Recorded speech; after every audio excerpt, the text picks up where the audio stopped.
According to the Securities and Exchange Commission, $6 to $10 billion are lost each year in investment scams.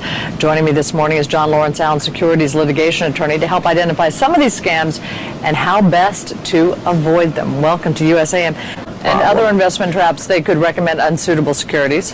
Unsuitable securities, exactly. The NESD has a guideline. A broker must make a recommendation that is suitable to the customer. How do they do that? They take into consideration the customer's goals, objectives, and risk tolerance, and they match the correct product for the customer's goals and objectives.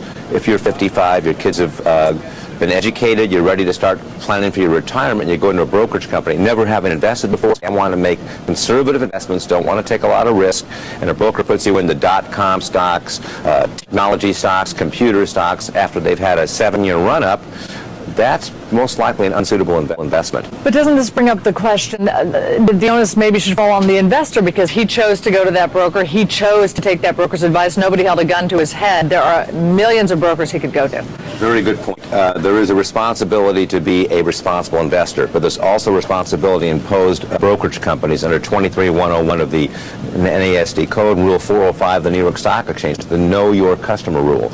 Brokers are responsible to know what their customers want. Now, if a customer is aware and informed and understands the risks, then if they lose, that's the customer's problem. So even if a person who comes in whose profile might be better suited to a less aggressive portfolio, but he wants more aggressive stocks, and the broker gives him more aggressive stocks, that's what he asked for. If you get what you want, then you bear the risk of what you're investing in. But if you don't understand the risk, then the broker might be making unsuitable recommendations.